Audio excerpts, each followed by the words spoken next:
최영일의 시사본부 10분 인터뷰.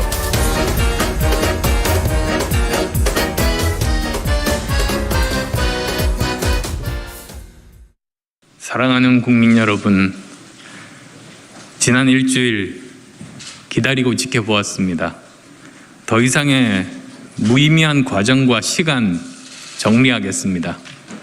제 제안을 받은 윤석열 후보는 일주일이 지나도록 가타부타 아무런 대답이 없었습니다. 오히려 제1야당의 이런저런 사람들이 끼어들어 제 단일화 제안의 진정성을 평화하고 왜곡시켰습니다. 심지어는 저희 당이 겪은 불행을 틈타 상중에 후보 사퇴설과 경기지사 대가설을 퍼뜨리는 등 정치 몰입의 짓을 서슴지 않았습니다. 비록 험하고 어렵더라도 저는 제 길을 굳건하게 가겠습니다.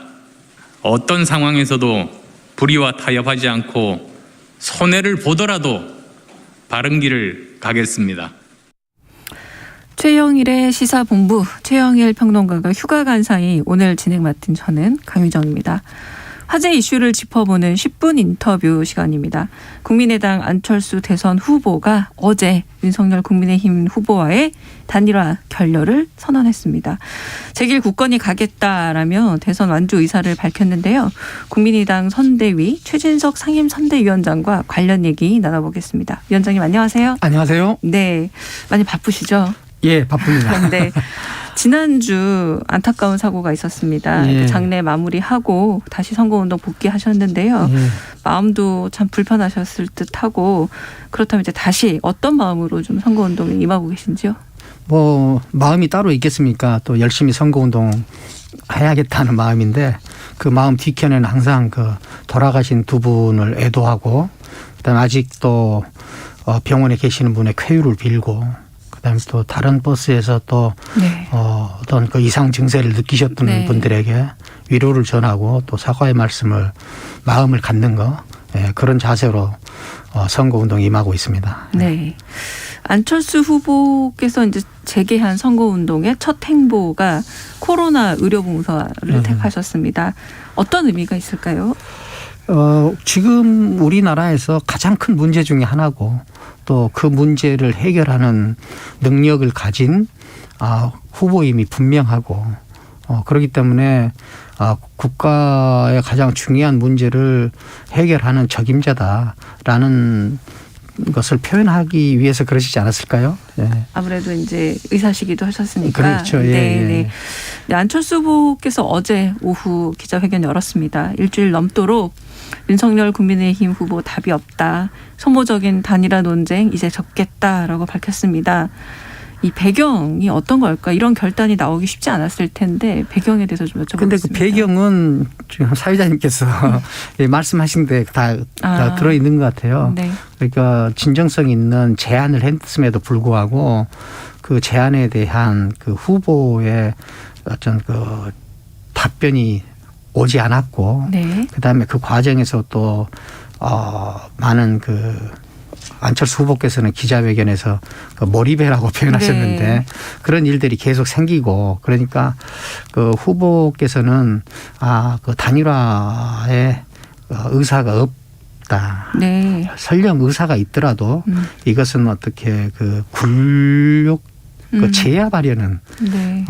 그런 태도를 가지고 있음이 분명하다 이렇게 판단하신 것 같아요. 네. 그 진정성 있는 태도에 대한 아마 예. 진정성 있는 답이 안 왔다로 받아들였습니다. 예, 그렇죠. 네. 예.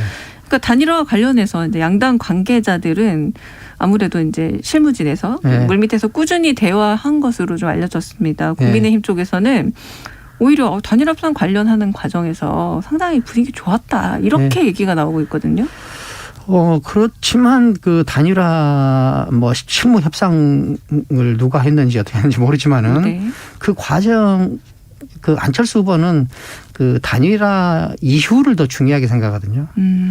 단일화하는 것 자체보다도 네. 근데 단일화 이후에 이것이 잘 되려면은 아주 그 진정성이 가장 신뢰가 가장 중요한 건데 이런 그 협상이 설령 있었다고 하더라도 협상이 있는 과정에서 뭐 조롱을 하거나 그다음에 협박을 하거나 혹은 뭐 또 상중에 또 이상한 말들이 나오거나 하는 것을 보고 이분들은 그 단일화에 의사가 없구나라고 네.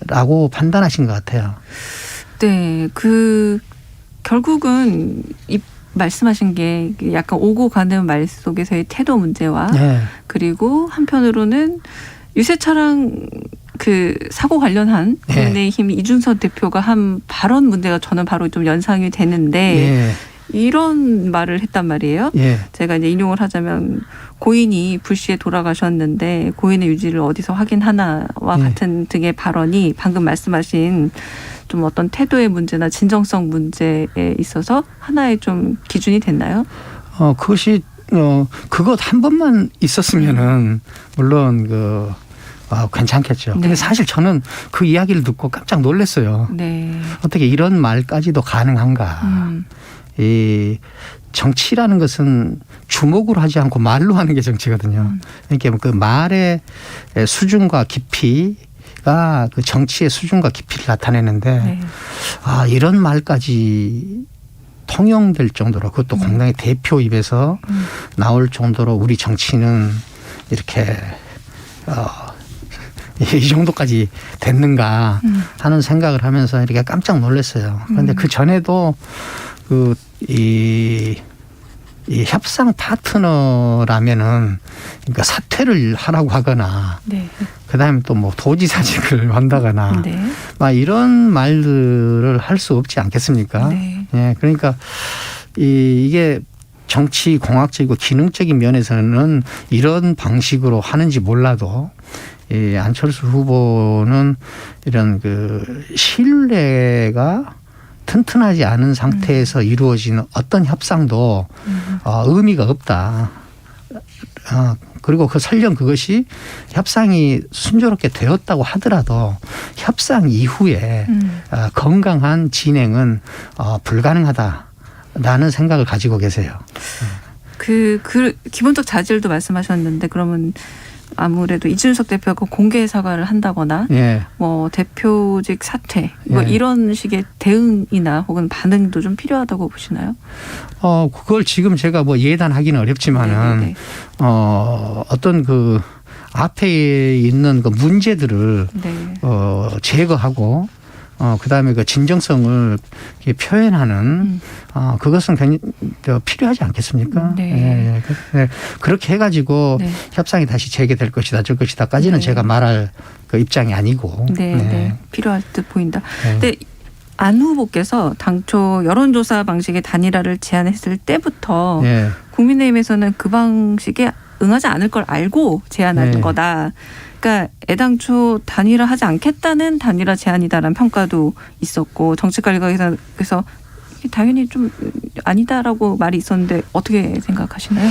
글쎄요, 저는 그 안철수 후보를 돕는 입장이기 때문에 이걸 제가 쉽게 말씀드릴 수는 어렵지만은 그렇다면은 그러면 진정성이 있다면은 이거는 우리는 단일화를 하고 싶은데 이것은 우리가 좀 받아들이기 어려우니까 방식에 만약에 불만이 있었다면 다른 거라고 제안이 있었을 거 아니에요. 그러니까 거기에 대해서 어떤 리액션 자체가 없이 그거 제시하는 제안 자체가 받아들일 수 없는 제안이다라고 한다면은 그거는 이 단일화를 하기 싫은데 받아들이기 어려운 안을 제시했다. 라고 말할 수밖에 없겠죠. 네.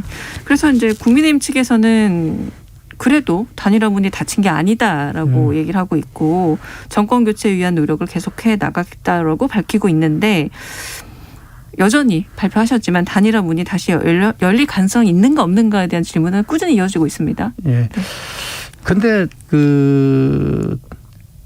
안철수 후보가 전번에 기자회견에서도 말했거든요. 뭐냐면은 이 혁신 과제와 정책 비전을 먼저 합의하고 네. 그리고 이 경선을 통해서 후보를 결정하자. 네. 그런데 여기서 이 국민의힘 측에서는 혁신 과제와 이런 정책 비전에 대해서는 아예 보지도 않은 것 같아요. 네. 그냥 어떻게 해서든지 그냥 이런 그 인위적인 결합만 해내는 거 이거를 단일화라고 보는 것 같아요. 그러니까 어떻게 보면은 기능적이고 권력적인 연합을 단일화라고 생각하시는 것 같은데 안철수 후보는 혁신 과제와 이 정책 비전을 더 중요하게 생각하거든요. 그러니까 혁신 과제와 정책 비전을 더 중요하게 생각한다는 것은 뭐냐면은 단일화 이후를 생각한다는 거거든요. 네. 그러니까 이 그 단일화를 보는 시각 자체가 조금 다른 점이 있지 않은가라는 네. 생각도 해요. 그냥 이 권력 연합, 그다음에 기능 연합 이것을 단일화라고 보는 것 같고 안철수 후보는 비전 연합, 정책 연합을 단일화라고 보는 것 같아요. 근데 여기서 이제 접근하는 태도에 따라서 그걸 보는 방식에 따라서 태도가 달라지는 것 같다. 저는 그렇게 봅니다. 네. 말씀하신 이제 혁신 과제, 핵심 과제 그리고 정책 비전을 잘 보여줘야 할 텐데 최근 여론조사 추이를 보자 하니 네. 한때 10% 중반까지 치솟았던 안철수 후보 지지율이 좀 주춤하는 모양새입니다. 예, 예. 현재 예, 예. 판세나 민심 어떻게 보고 계신가요? 제가 선대위원장 오고 나서 이 지지율이 더 올라야 되는데 떨어져서 제가 아주 죄송스럽습니다. 네. 그런데 제가 그 외부에 있다가 정치에 와서 보니까 아직도 그 양당 기득권 구조가 네. 아주 견고한 것 같아요. 네. 그것을 새정치라는 기치를 걸고 그 기득권 권력을 뚫고 들어가는데 좀 우리가 부족했던 것이 아닌가. 그 견고한 벽과 네. 그다음에 우리의 그 노력이 그 좀 이렇게 효율적이지 않은 점 이 두 개가 함께 있는 것 같습니다. 네. 예. 그 이제 견고한 벽을 뚫어야 할 텐데요. 이제 예. 대선이 2주 남짓 남았습니다. 예, 예, 예. 이제 선대위 차원에서는 그 벽을 뚫기 위해, 그러니까 표심을 공략하기 위한 방향성을 좀 어떻게 잡고 계신지요? 그 방향성을 지금 새로 잡고 하는 정도로 시간이 넉넉한 것 같지는 않고요. 어쨌든 지금 우리가 하고자 하는 것, 부민 강국의 선도국가로 가야 된다라는 대한민국이 가야 할 길에 대해서 계속 그 강력하게 좀 호소하고 설득하는 그 방법밖에 없는 것 같아요. 지금. 네. 예. 그렇다면 오늘 대선 후보 TV 토론이 매우 중요할 예, 예. 듯합니다. 이제 예. 부민 강국 선진 국가로 예. 말씀하셨는데 안 후보의 TV 토론 전략을 어떻게 잡고 계신가요? 안 후보의 TV 토론 전략은 안 후보는 이 정책적으로는 굉장히 준비가 잘 되어 계신 분이에요. 네. 우리가 첫 번째 TV 토론에서도 연금 개혁으로 합의를 이끌어내는 성과를 내셨잖아요. 지금까지 TV 토론에서 어떤 아젠다에 관해서 그 합의를 이뤄낸 성과를 보여준 후보는 아직까지는 없었잖아요. 안 후보는 그걸 해냈거든요. 그처럼 지금도 이 정책에 관한 인식과 숙지는 안 후보가 굉장히 단단하게 돼 계신다. 그러니까 이거를 좀 더 잘 표현하는데 집중하시면 될 것 같다. 그렇게 생각합니다. 네. 이재명 민주당 후보 그 연일 좀 통합정부 강조하는 행보를 보이고 있습니다. 네. 혹시 더불어민주당이 구체적으로 통합정부 제의를 해온다면 예. 좀 이 논의에 대한 고려해볼 의향 여지 있습니까? 그건 저는 제가 그것을 어떻게 대답할 수 있는 입장은 아닌 것 같고요. 네. 이건 아마 그 후보께서 대답을 하셔야 될 텐데, 네. 예, 저는 어떻게 대답을 할 수가 없겠습니다. 네. 예, 예. 그러니까 후보가 결정하는 예, 예, 문제다. 예, 예. 네, 이번 대선을 역대 최악의 대선이다라는 네. 평가도 있고 시대 정신, 이데올로기도 없다 이런 네. 비판 목소리가 많습니다. 최 위원장께서는 제가 책도 많이 읽었었는데 네. 오랫동안 학계 몸담은 원로 철학자이시기도 네. 합니다. 철학자로서 바라보는 이번 대선은 좀 어떤 모습일까요? 우리나라는 정치가 김대중 대통령 이후로는 계속 추락하고 있는 추세를 보이고 있거든요. 그러니까 김대중 대통령 때까지는 최선을 선택하는 선거를 하다가 그다음에 차선을 선택하는 선거를 하다가 지금은 차악을 선택하는 선거까지 추락해 있거든요. 정치의 추락은 그 국가의 운명에 상당히 의미가 큽니다. 왜냐하면은 경제가 정치를 키우기는 시간이 많이 걸려도 정치가 경제를 망가뜨리거나 혹은 또 키우는 이 속도는 훨씬 더 빠르거든요. 그러니까 저는 지금 우리나라에서 정치에서 일어나는 혹은 그 일들 중에서 정치가 가장 추락한 모습을 보이고 있다. 가장 추락한 모습을 보이겠는데 이 가운데서도 가장 인격적으로 가장 건강하고 가장 미래적인 후보는 오히려 아무런 관심에서 지지율에서 많이 낮은 상태다. 이것이 우리나라가 지금 어디에 있는가를 상당히 많은 부분 보여주고 있다. 그다음에 공당의 그 대표께서 하시는 말씀도 정치의 추락 현상을 마치 그 재촉이나 하는 것 같이 이렇게 말씀을 하시고 그래서 저는 이 정치 외부에 있다가 들어온 사람 입장에서 봤을 때 굉장히 조짐이 안 좋다. 우리나라는 우상향으로 상승할 것이냐, 우하향으로 하락할 것이냐 하는 변곡점에 있거든요. 네. 그런데 이 변곡점에 있는데 지금 우리가 하고 있는 이런 모습들을 보면은 우상향으로 상승하는 길보다는 우하향으로 추락하는 길로 가려고 하고 있는 것이 아닌가. 그래서 네. 저는 우리가 뭐 희망을 이야기해야 되겠지만 이 정치 상황을 놓고 보면은 이 희망을 얘기하기에는 상당히 버거운 상황이다. 자, 그럼 마지막으로 그런 상황에서 안철수 후보가 대통령으로 적임자인 이유 좀 짧게 말씀해 주신다면. 안철수 후보가 일단 가장 건강한 후보예요, 인격적으로. 그다음에 가장 미래적이에요. 네. 우리가 미래를 이야기하면 AI, 뭐 메타버스, 그다음에 뭐 인터넷, 뭐 이렇게 그다음에 생명공학, 팬데믹도 그 안에 들어가겠죠. 그런데 이런 그 미래적 그 주제들하고 가장 잘 어울리는 주제 이 후보는 안철수 후보밖에 안 계시죠. 예. 네, 알겠습니다. 오늘 여기까지 듣겠습니다. 지금까지 국민의당 선대위 최진석 상임선대위원장과 함께 이야기 나눠봤습니다. 감사합니다. 네, 감사합니다. 네.